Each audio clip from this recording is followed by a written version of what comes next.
Fatiha, un imam et une salle de prière, une image familière d'Algériens qui prient, si ce n'était qu'elle nous parvient d'à plus de 20 000 km d'Algérie. Eux, ce sont les descendants des déportés algériens en Nouvelle-Calédonie.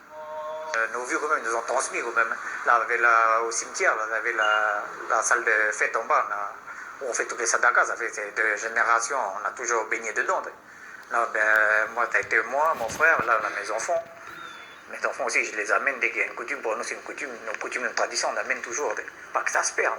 La sadaqa, c'est la fameuse zouada chez nous qu'ils organisent ici, dans ce cimetière construit pour leurs aïeux, deuxième jusqu'à la quatrième génération d'enfants de déportés algériens, parmi lesquels Belkacem Bouchenef, grand-père de Abdelkader, envoyé au bagne à l'âge de 14 ans. Et moi, pour moi, je suis un vrai Algérien. On nous appelle les Arabes ici. Mon grand-père, Belkacem Ben Ahmed, lui, il a gardé les coutumes et les traditions. C'est-à-dire, il faisait 9 sadakas par an. Et mon grand-père aussi, il a, pas comme il y en a, il a donné tous des noms arabes à ses enfants. Il y en a qui ont donné des noms français, lui non. Ahmed, Zora, Zineb, Messad. Mon père, lui, parlait l'arabe couramment. Et moi, je me rappelle, tous les vieux qui venaient ici, ils venaient parler avec mon père, parce que mon père parlait couramment l'arabe. Et mon père, lui, il a été encore plus que mon grand-père.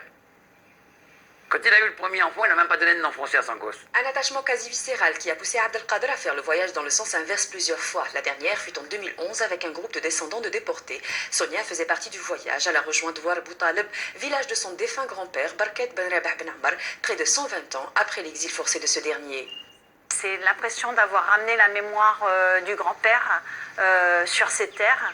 Et le contact avec la famille, ça a été aussi formidable parce que quand je suis arrivée au milieu de cette foule d'hommes de la famille, j'ai eu l'impression de voir mon papa sur tous les visages. Quand on a été dans l'avion et qu'on a vu l'Algérie pour la première fois, on a tous été, le cœur a batté parce qu'on voyait le pays de notre grand-père. Et avant de partir, j'avais dit à mon père, à la famille, moi quand je vais arriver en Algérie, je vais embrasser la terre où mon grand-père était. Et je l'ai embrassé cette terre. Jusqu'à la terre, c'est à la nation entière qu'il souhaite appartenir. Moi, je voudrais qu'avant de mourir, qu'on ait un consul honoraire en Calédonie, que le drapeau algérien en Calédonie, qu'on peut aller là-bas, se mettre dessous ce drapeau, avec fierté.